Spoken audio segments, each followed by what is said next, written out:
You're halfway up the stairs with a laundry basket, and suddenly you're breathing like you sprinted.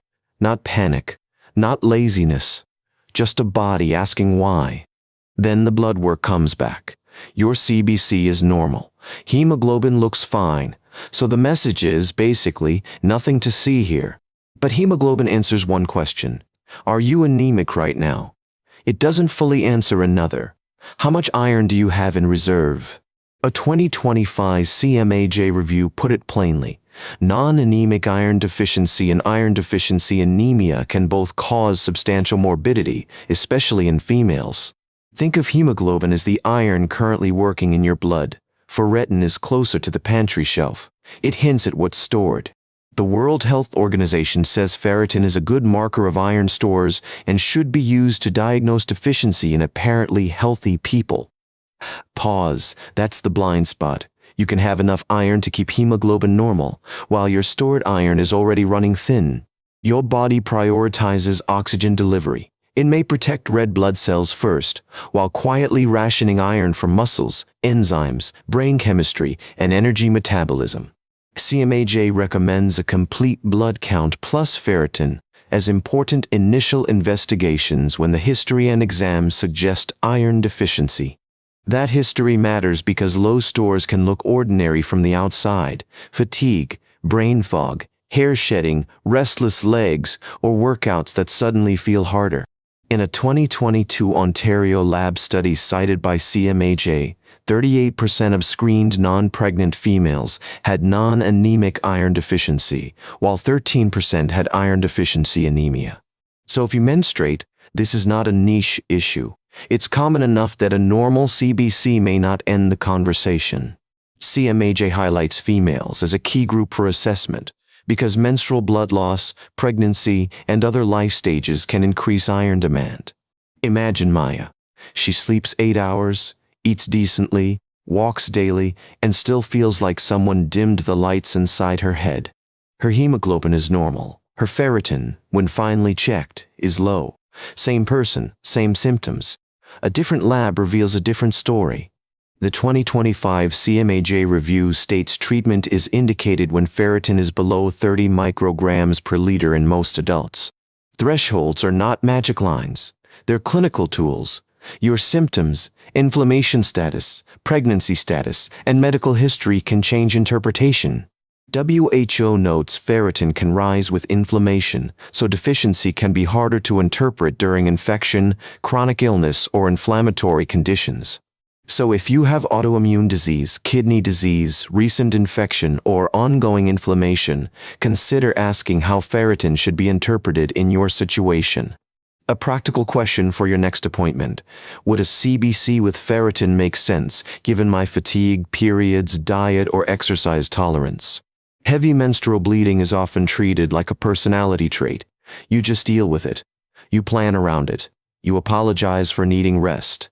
CMAJ emphasizes identifying the cause of iron deficiency, including menstrual blood loss, rather than only replacing iron and moving on. If your period routinely disrupts work, sleep, exercise, or errands, that is information worth bringing to a clinician, not something to minimize. Softly.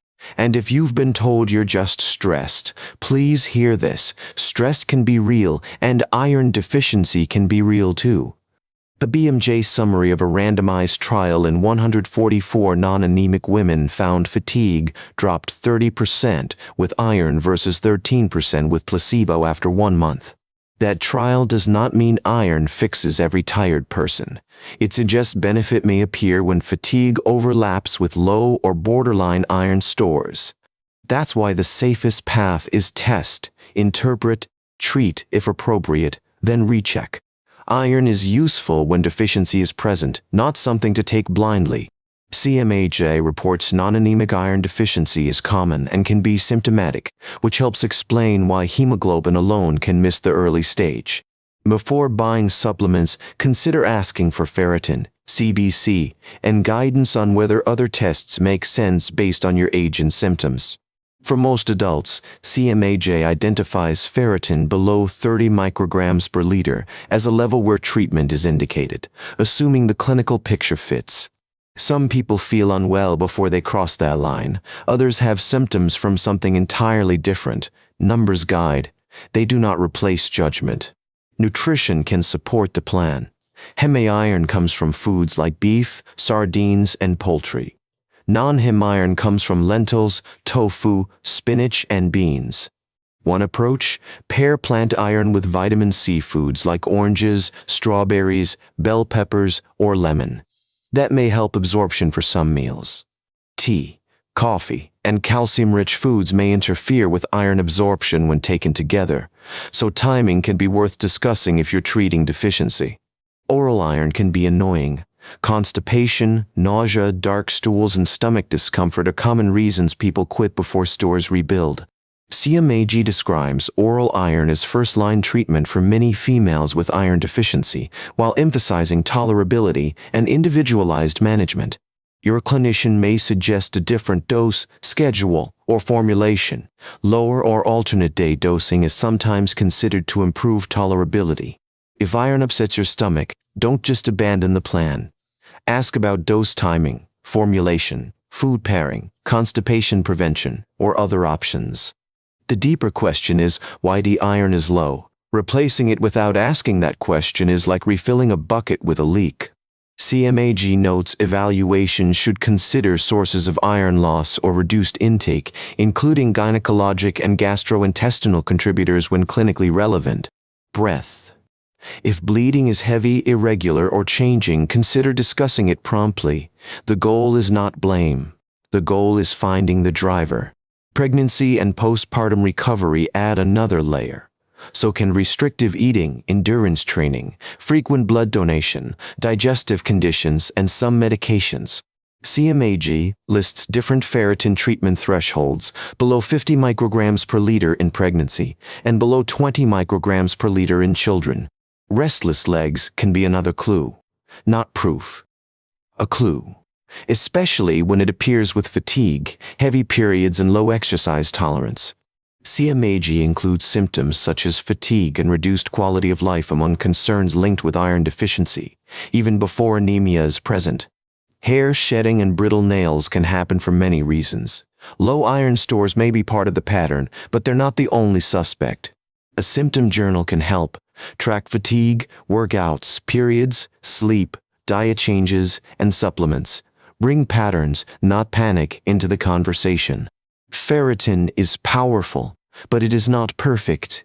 Inflammation can make stores look fuller than they are, like fog over a fuel gauge. WHO's ferritin guideline specifically discusses adjusting interpretation when inflammation or infection is present, because ferritin is also an acute phase protein. If ferritin seems normal but symptoms and risk factors fit, ask whether inflammation markers or repeat testing might clarify the picture. The word normal can be soothing. It can also be too broad. Reference ranges describe populations. Your body lives in context. CMAG argues ferritin below 30 micrograms per liter has useful diagnostic value for iron deficiency in adults, not just overt anemia. This is why some people feel dismissed. The test they got answered a real question. It just wasn't the whole question. Endurance athletes may want extra attention. Repeated foot strike, sweat losses, diet patterns, and menstrual bleeding can all shape iron balance. CMAG frames iron deficiency in females as underdiagnosed and undertreated, which is why ferritin is getting renewed attention. Try the script. My CBC was normal, but my symptoms persist. Could ferritin or iron studies help us understand what's going on? Pause, and remember the causation piece. Low ferritin can contribute to symptoms, but fatigue has many possible causes that deserve attention. In the BMJ trial summary, benefit from iron appeared strongest in women with low or borderline ferritin, supporting targeted rather than blind supplementation. If this is helping you feel less alone, a quick like or subscribe supports the show and helps others find evidence-based wellness without fear. Once deficiency is confirmed, improvement can be gradual. Energy may shift before ferritin fully rebuilds, or symptoms may point somewhere else. CMAG stresses monitoring response and addressing tolerability because treatment only works when people can continue it safely and appropriately. Ask when to recheck labs and what change would count as a good response. Follow-up keeps this from becoming guesswork. This content is for informational purposes only and is not a substitute for professional medical advice. Always consult your doctor or a qualified healthcare provider before making changes to your health routine. Iron is different from many wellness supplements because too much can be harmful, especially for people with certain genetic or liver conditions. A balanced iron supportive plate might include lentils, greens, citrus, and protein. If you eat meat, small portions can provide heme iron. If you're vegetarian or vegan, consider planning iron sources intentionally. Beans, tofu, tempeh, pumpkin seeds, fortified grains, and vitamin C pairings may help. More is not always better. Stacking multivitamins, separate iron, and fortified foods without labs can push intake higher than intended. WHO positions ferritin testing as a tool for assessing iron status, while emphasizing context like inflammation, population, and clinical setting. Consider prompt care for severe shortness of breath, chest pain, fainting, black stools, very heavy bleeding, or fatigue that feels suddenly extreme. Back to Maya. Her story is not a template. It's a reminder that normal hemoglobin can coexist with an iron reserve problem. The CMAJ Review's central message is worth repeating. Non-anemic iron deficiency can matter clinically, not only iron deficiency anemia. Your takeaway: if you're tired, foggy, unusually winded, and at risk for iron loss, consider asking about ferritin, not just hemoglobin. You're not asking for special treatment. You're asking a better question. And sometimes, better questions are, how better health starts faster.